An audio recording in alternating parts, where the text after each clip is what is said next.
Bonjour à toi chers spectateurs et aujourd'hui parlons de la Dream Team de Thomas Sorio.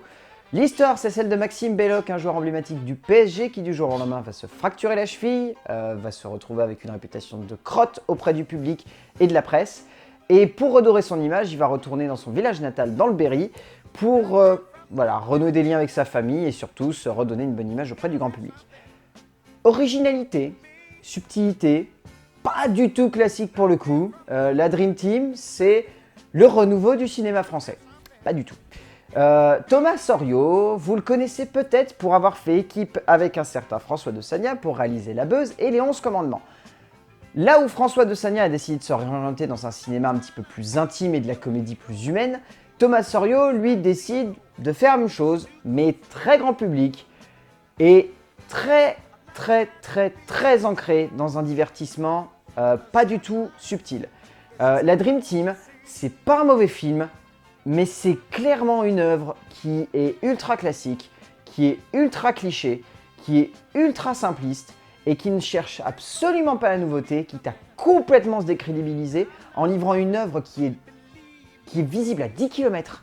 On peut voir tous les retournements de situation, on sait exactement tout ce qui va se passer à l'avance et qui n'est pas du tout intelligente aussi au niveau de sa création artistique et au niveau de son fond, pour faire simple. Au niveau du scénario, alors déjà le scénario, ils sont très nombreux parce qu'il y a un scénario de base qui est signé par Vincent Azé et Sébastien Fechner et ensuite qui a été adapté par Thomas Sorio et Clément Michel. Ce scénario, il est maladroit. Il est vraiment maladroit parce qu'il a une base qui est plutôt intelligente. On va dire que montrer un personnage qui s'est fait complètement englober dans le star system et qui va se retrouver à devoir renouer des liens avec sa famille, qui va avoir du mal, mais qui au fur et à mesure va se sentir attaché à eux, va être touché, etc. C'est mignon. Voilà, c'est simple, c'est mignon, c'est efficace, ça passe.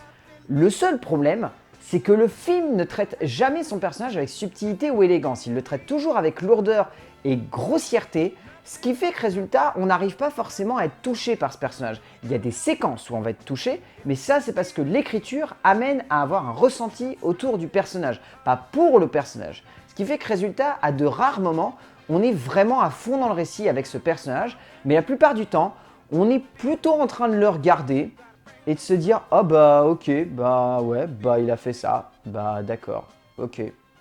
Et pire du pire, au niveau de la narration, de la dramaturgie, du développement caractériel et tout ça, ce qui plombe vraiment, c'est qu'on peut vraiment tout deviner à l'avance. Les personnages sont clichés comme c'est pas permis.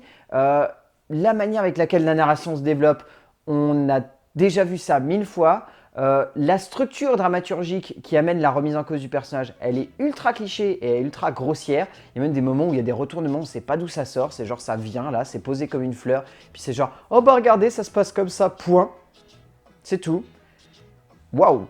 Faut arrêter, il y a un moment, il faut construire le film, il faut arriver à créer une élégance, il faut arriver à créer un propos autour de ça. Et on n'a pas la sensation que le film essaye de faire ça. On se retrouve devant un film qui est cliché, qui est gros, qui est simple et qui n'a pas du tout d'élégance. Et ça pose vraiment problème en tant que spectateur. On est vraiment devant ça et on se dit, punaise, le film, il aurait pu être plus fin avec moi, il aurait pu un peu plus me prendre par la main, un peu plus être intelligent. Enfin non, il pose juste ses trucs et il attend que ça se passe. Et c'est vraiment dommage parce qu'on sent que les 4 scénaristes, ils auraient pu bosser un petit peu plus leur truc et créer quelque chose de beaucoup plus intelligent, mais non. Au niveau de la mise en scène, Thomas Sorio, le film a des idées.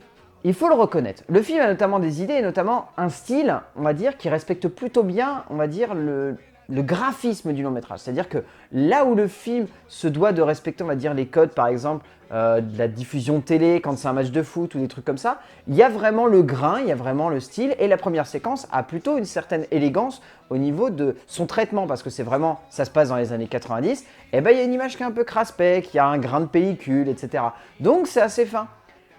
Et le reste du temps, on sent que c'est vide, que ça sert à rien, que ça sert juste à dire « Oh bah regardez, ça se passe comme ça ». Il y a même des moments où les deux styles se mélangent, c'est-à-dire le style cinéma et le style immersif, et ça n'a rien à foutre là.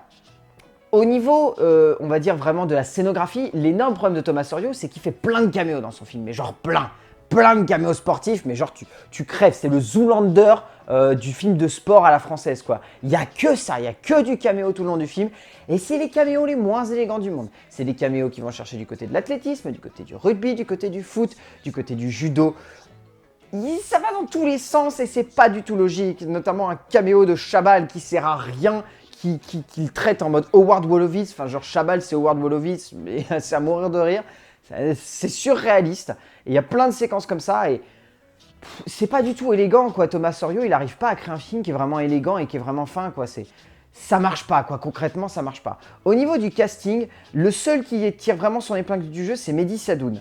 Mehdi Sadoun, c'est vraiment un acteur qui est excellent, qui arrive très très bien à se détacher de l'image des Kaira qu'on avait pu lui coller à une époque. Il arrive vraiment à créer quelque chose de simple, d'efficace. Il y a vraiment des séquences où il est à fond dedans, où il est vraiment immersif, où il est vraiment touchant.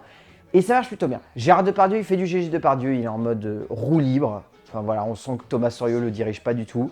Chantal Lobby, surréaliste, elle en fait des caisses, elle est pas du tout crédible. Patrick Timsit, ridicule, lourdingue et ridicule. La seule qui arrive aussi à tirer un petit peu son épingle du jeu, c'est Barbara Cabrita. Barbara Cabrita qui est très belle, qui apporte beaucoup de douceur et beaucoup de simplicité et qui complète très bien son duo avec Mehdi Sadoun.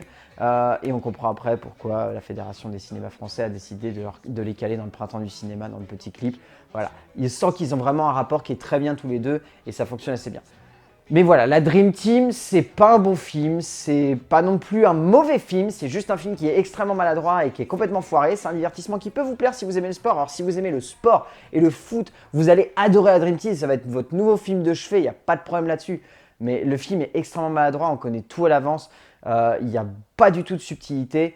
Mais voilà, il y a des idées partout qui se mélangent, il y a deux acteurs qui sont vraiment excellents mais qui ne sont pas forcément très bien dirigés. Donc voilà, la Dream Team, je ne vous le conseille pas, mais il est possible que vous appréciez. Donc au pire, allez-y, faites-vous votre propre avis, vous verrez bien si vous aimez le foot à la française au cinéma ou si vous ne l'aimez pas tout simplement. A plus!